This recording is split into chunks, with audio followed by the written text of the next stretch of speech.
अस्सलामुअलैकुम, कैसे हैं आप सब। उम्मीद है कि आप सब लोग खैरियत से होंगे। मैं आप सब लोगों को मिस लटेजा चैनल पर वेलकम करती हूँ। और आज का जो हमारा टॉपिक है वो है पोस्ट मॉडर्निज्म। अब जो पोस्ट मॉडर्निज्म है इसको स्टार्ट करने से पहले हम थोड़ा सा मॉडर्निज्म के बारे में देख लेते हैं कि मॉडर्निज्म क्या है। तो मॉडर्निज्म जो है ये ओरिजिनेट हुआ था यूरोपियन एनलाइटमेंट की जो थॉट्स थी उन पर। और ये जो था वो स्टार्ट हुआ था mid of the 18th century. और जो मॉडर्निज्म की टर्म थी इसको यूज़ किया गया था डिनोट करने के लिए जो सोसाइटी थी जो कि वेस्ट के अंदर इनलाइटमेंट इरा के दौरान जो थी वो आई थी। मॉडर्निज्म जो थे वो अप्रिशिएट करते थे ह्यूमन इंटेलेक्ट को एज अ सिग्निफिकेंट स्ट्रेंथ की तरह।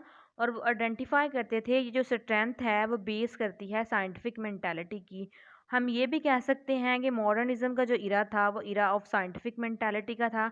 अब यहाँ पे साइंटिफिक मेंटालिटी से हमें थोड़ा सा जो है वो कह लें हिंट मिल रहा है कि ये जो मॉडर्निज्म वाले थे वो रीज़न और लॉजिक के ऊपर जो थे वो बेस करते थे।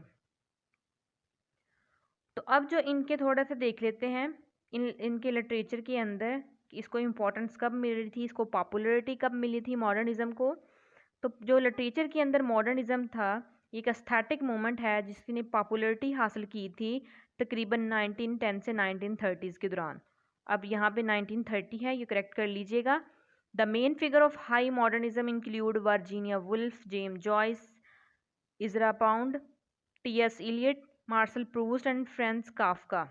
ये सारे जो थे ये इम्पोर्टेंट फिगर्स हैं मॉडर्निज्म की या इम्पोर्टेंट थ्योरिस्ट हैं जो कि मॉडर्निज्म से जो है वो बिलोंग करते हैं। अब पोस्ट मॉडर्निज्म की बात की जाए तो पोस्ट मॉडर्निज्म आपको वर्ड से जाहिर हो रहा होगा। पोस्ट कहते हैं आफ्टर, मतलब ये मॉडर्निज्म के बाद में आने वाली मूवमेंट है। और जो टर्म पोस्ट मॉडर्निज्म है इसके अंदर इसको यूज़ किया गया था लैटिन अमेरिकन लिटरेरी क्रिटिसिज्म के अंदर और एंग्लो अमेरिकन लिटरेरी डिबेट्स के अंदर 1930 से 1940s के अंदर। लेकिन जो मेन एनालिसिस था इस पोस्ट मॉडर्निज्म का वो 1970s के अंदर जाके इसको ज़्यादा पॉपुलैरिटी मिली थी। और ये कह लें कि आफ्टर वर्ल्ड वार टू के बाद जो थी ये स्टार्ट हुई थी post modernism. Post modernism has appeared in complex political circumstances कि जो पोस्ट मॉडर्निज्म जो स्टार्ट हुई थी तब जो था वो पॉलिटिकल जो सर्कमस्टांसिस थी वो बहुत कॉम्प्लेक्स थी। और ये कब स्टार्ट हुई थी, end of World War two के बाद, specially in the context of cold war and spread of nuclear weapons, the declaration of birth of human rights, the emergence of theatre of absurd.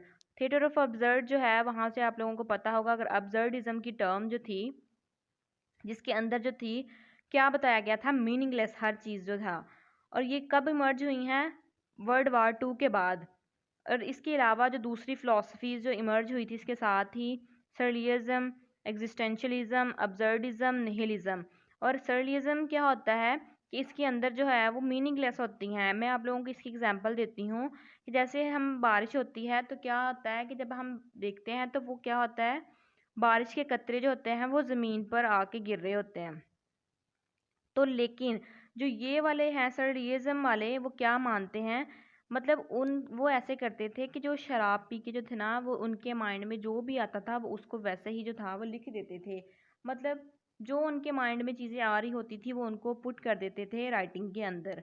इसके अंदर मैं आपको example दूं कि जैसे ये मैंने अभी बारिश की एग्जांपल दी तो इसमें जो बारिश की जगह अगर ये कह दें कि इंसान जो हैं वो आ रहे हैं तो ये कभी पॉसिबल हो सकता है कि बारिश के कतरों की जगह वहाँ पे इंसान जो है वो नीचे आ रहे हों।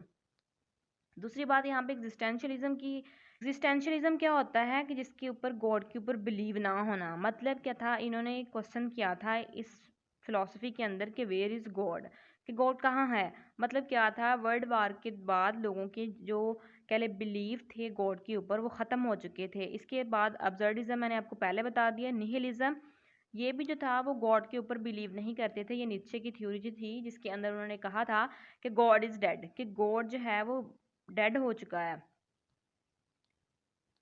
इसके बाद जो डीकंस्ट्रक्शन थी वो मूव कर गई थी, जो स्टेज था मॉडर्निज्म से पोस्ट मॉडर्निज्म की तरफ। अब जो डीकंस्ट्रक्शन जो थ्योरी है अगर आप लोगों ने पढ़ी हो जैक्स डेरिडा की थ्योरी, तो वो डीकंस्ट्रक्शन की जो थ्योरी की उसकी बात कर रहे हैं कि ये मूव कर गई थी मॉडर्निज्म से पोस्ट मॉडर्निज्म की तरफ। रिकंस्ट्रक्शन में क्या था, इसके अंदर जो था वो सेंटर को जो था वो रिजेक्ट किया गया था। कहते हैं कि कोई भी सेंटर नहीं होता है, उन्होंने लोगोसेंट्रिसिज्म, अगर आपने उनका कॉन्सेप्ट देखा होगा तो उसके अंदर वो सेंटर को जो है वो रिजेक्ट कर देते हैं।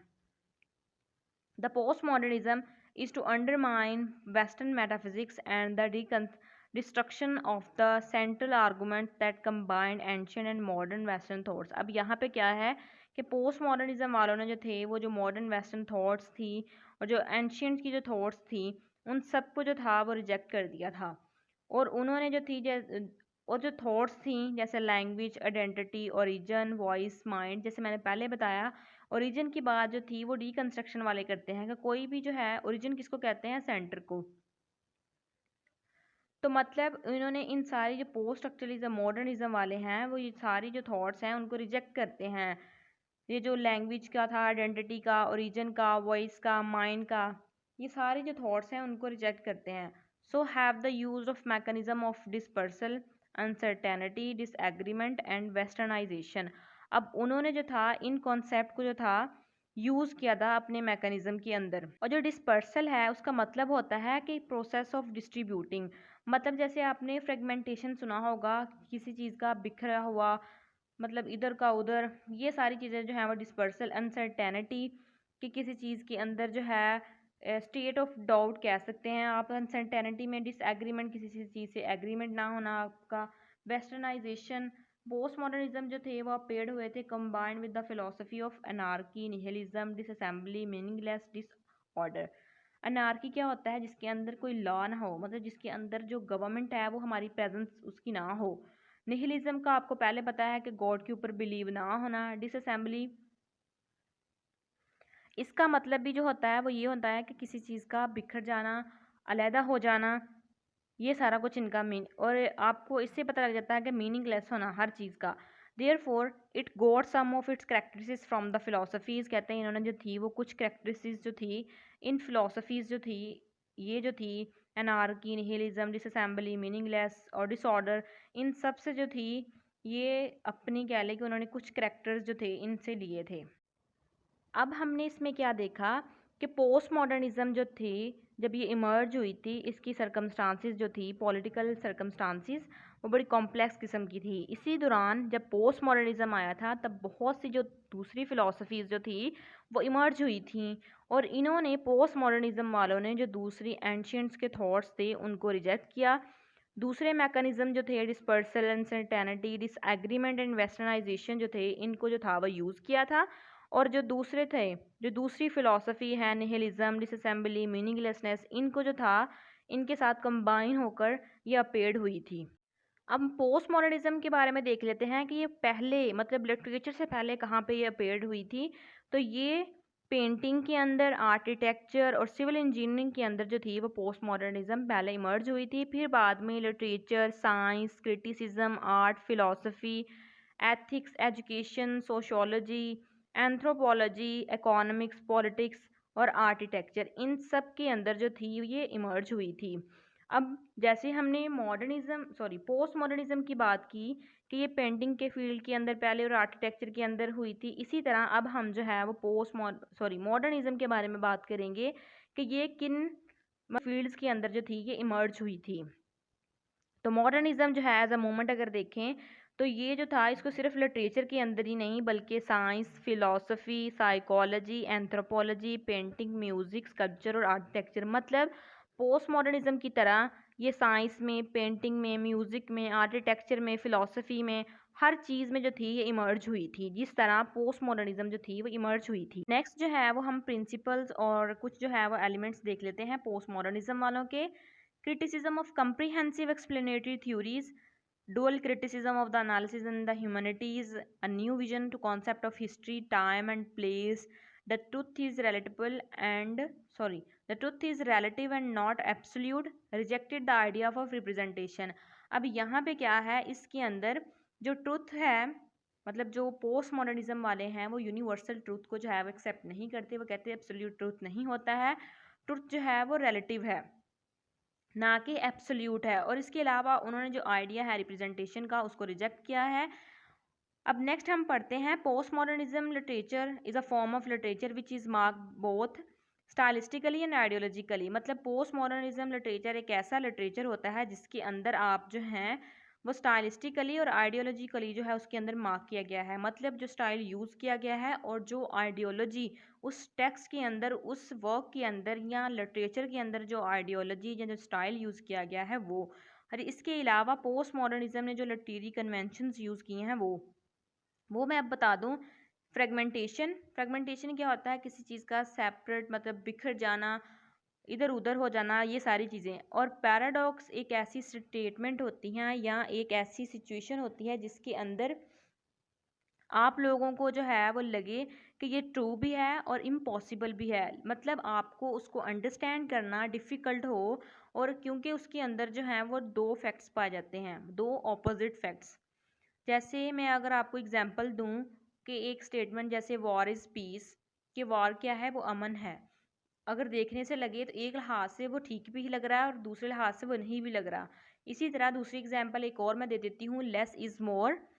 और तीसरी, a chicken is born from an egg. अब इन तीन एग्जांपल्स को आप जो है वो समझें और आप अगर इनके ऊपर गौर करें तो आपको लगेगा कि एक तरफ से आपको लगेगा ये स्टेटमेंट जो है वो गलत भी है और दूसरी तरफ आपको लगेगा कि हाँ ये ठीक भी है। मतलब आप जो है वो, आपको अंडरस्टैंडिंग ना हो, मतलब आपको जो है वो डिफ़िकल्ट हो आपको उस चीज़ को अंडरस्टैंड करने में। अब तीसरी यहाँ पे जो है अनरिलायबल नरेटर है। अनरिलायबल नरेटर एक ऐसा पर्सन होता है जो कि हमें स्टोरी बता रहा होता है, जो स्टोरी के अंदर करेक्टर हो भी और हो, मतलब ये भी कह सकते हैं कि वो उस स्टोरी के अंदर वो करेक्टर हो भी सकता है और नहीं भी हो सकता। और नरेटर जो है वो सेम नहीं होता है ऑथर की तरह। जैसे मैं आपको एग्जांपल दूँ, अगर आपने वदरिंग हाइट पढ़ा हुआ है तो उसके अंदर जो नेली का करेक्टर है वो एक अनरिलायबल नरेटर है। नेक्स्ट हम बात करते हैं इम्पॉसिबल प्लॉट्स, गेम्स, पैरोडी। पैरोनिया एक ऐसी मतलब हेल्थ कंडीशन या मेंटल हेल्थ कंडीशन होती है जिसके अंदर आपको बिलीव हो कि दूसरे जो हैं वो आपके साथ झूठ बोल रहे हैं या आपको जो है वो नुकसान पहुंचाने की कोशिश कर रहे हो, लेकिन आपके पास प्रूफ ना हो, ये चीज़। दूसरी बात, डार्क ह्यूमर। डार्क ह्यूमर की एग्जांपल दूं मैं आपको को डार्क ह्यूमर, तो जैसे एक पेशेंट है वो डॉक्टर के पास जाता है तो वो कहता है डॉक्टर से कि डॉक्टर मैं बहुत ज़्यादा नर्वस हूँ क्योंकि मेरा पहला ऑपरेशन है। तो डॉक्टर उसे कहता है कि डोंट वरी माइंड टू। अब आपको समझ लग गई होगी कि डार्क ह्यूमर है क्या। इसके बाद ऑथरियल सेल्फ रेफरेंस है, जिसके अंदर जो है वो हम रेफरेंस देते हैं एक आइडेंटिटी का, मतलब एक अपने आप का भी कह सकते हैं, किसी एक शख्स का रेफरेंस देना। अब नेक्स्ट जो है post modernism often reject the boundaries between high and low. कि पोस्ट मॉडर्निज्म वाले जो हैं वो रिजेक्ट करते हैं जो बाउंड्रीज थी हाई एंड लो की। अब यहाँ पे मैं आपको बताऊँ कि मॉडर्निज्म वाले जो हैं वो अटेम्प्ट करते हैं कंस्ट्रक्ट करने के लिए कोहेरेंट वर्ल्ड व्यू, मतलब वो लॉजिकल और वेल ऑर्गेनाइज जो है वो व्यूज़ क्रिएट करने की कोशिश करते हैं, जिसको ये जो हैं पोस्ट मॉडर्निज्म वाले, मतलब हाई और लो वाले जो बाउंड्रीज वाला कॉन्सेप्ट है उसको जो है वो रिजेक्ट कर देते हैं। इसके अलावा इन्होंने जो है वो डिस्टिंक्शन क्रिएट की है between genre and forms of writing and story telling. Main characteristics जो हैं पोस्ट मॉडर्निज्म की उनको देख लेते हैं कि पोस्ट मॉडर्निज्म की जो मेन करेक्टरिस्टिक्स हैं उनकी बात कर लेते हैं। तो सबसे पहले जो है ambiguity is a common practice in post modern literature. की एम्बिग्यूटी जो थी वो एक कॉमन प्रैक्टिस थी पोस्ट मॉडर्निज्म लिटरेचर के अंदर। और रिजेक्शन थी ultimate faith in science. Science के ऊपर जो था फेथ उसको जो है वो रिजेक्ट किया था। अब यहाँ पे साइंस की बात क्या है, इन्होंने मॉडर्निज्म वालों को जो है वो रिजेक्ट किया है। जैसे हमने पीछे बात की कि हम जो है इसको इरा ऑफ साइंटिफिक मेंटालिटी भी कह सकते हैं। मतलब मॉडर्निज्म की जब हमने बात की थी तो हमने कहा था कि मॉडर्निज्म को हम साइंटिफिक मेंटालिटी भी जो है वो हम कह सकते हैं। इसके अलावा anti positivist and anti verificationist stance.